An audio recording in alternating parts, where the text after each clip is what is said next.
Buenos días, buenas tardes o buenas noches. Mi nombre es María Vega Cruz y soy alumna de la Benemérita Universidad Autónoma de Puebla. Estudio Ingeniería Industrial dentro de la Facultad de Ingeniería. Y este trabajo es para la materia de Mecánica de Fluidos en el tema de medición de la presión. Bien, hoy vamos a hablar sobre un tema fundamental en la mecánica de fluidos, la presión. Veremos qué es la presión absoluta, la presión manométrica y cómo se relaciona con la altura, además de cómo se comportan los líquidos y los gases. También exploraremos diferentes instrumentos para medirla. Vamos a empezar con la presión absoluta al contra de la presión manométrica. Imaginemos un globo inflado. La presión de este globo puede medirse en dos formas. La primera es la presión absoluta, que es la presión real dentro del globo, contando desde el vacío perfecto, como el espacio exterior donde no hay aire. En este caso la fórmula va a ser la presión absoluta igual a la presión atmosférica más la presión manométrica. Continuamos con la presión manométrica, que es la presión que leemos en un medidor común, como el de las llantas de un carro, solo que esta solo mide la presión extra por encima de la atmosférica.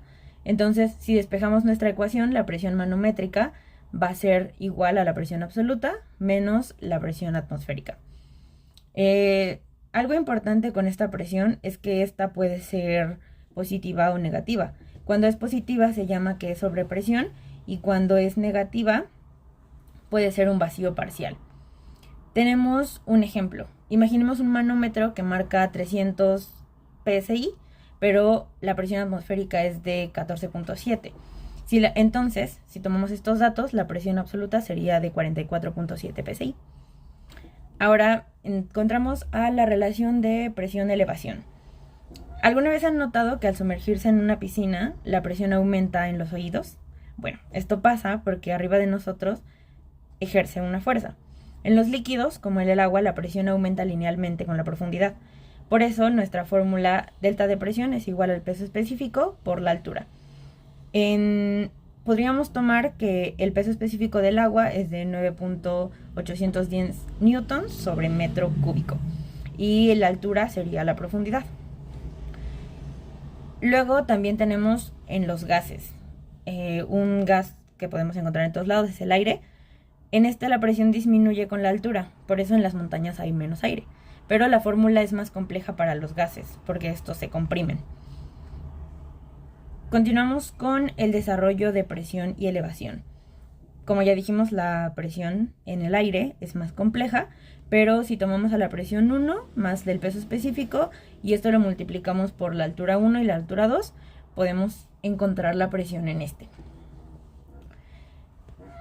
Finalmente, a la paradoja de Pascal.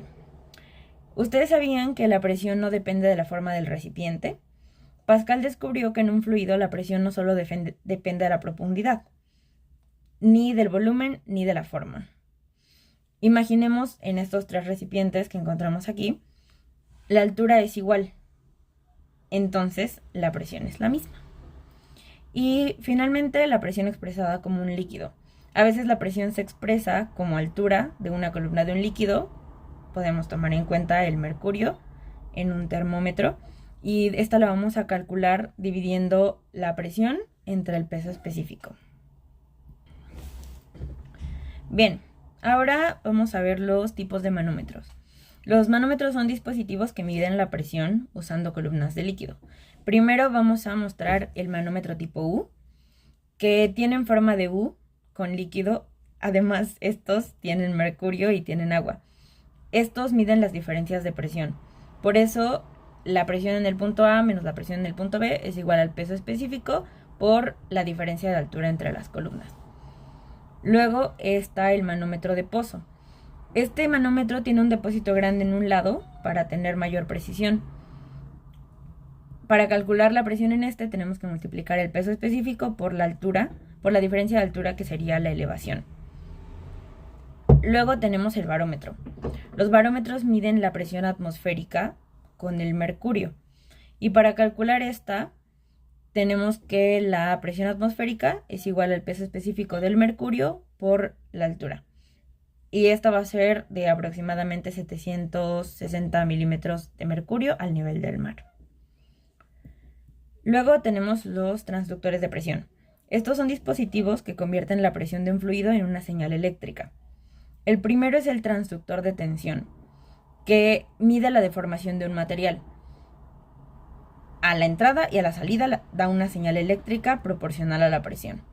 Luego sigue el transductor de tipo LVP, que sirve para convertir movimientos en señales eléctricas. Estos usan un núcleo magnético móvil acoplado a un diafragma y al salir dejan un voltaje proporcional al desplazamiento por presión. Finalmente está el piezoeléctrico, que en el principio genera una carga eléctrica al deformarse en un cristal, por ejemplo en un cuarzo, cuando éste está bajo presión. Estos tienen muy poca aplicación, ya que son de mediciones de precisiones dinámicas y solo se ocupan en laboratorios. Y el resonador de cuarzo, que sirve para cambiar su frecuencia con la presión, este usa la presión aplicada y tiene una apreciación alta. El dispositivo de estado sólido usa semiconductores, por ejemplo el silicio, con sensores integrados. La ventaja es que estos son portátiles y son digitales. Bueno, la presión está en todas partes, en el agua, en el aire o en nuestras llantas, hasta en nuestro cuerpo. Entonces, dando un pequeño resumen, la presión absoluta es real desde el vacío, la presión manométrica es la que vemos en los medidores, la presión con altura aumenta en líquidos y disminuye en gases, y los manómetros desde los tubos U hasta los sensores digitales son importantes. Gracias por su atención.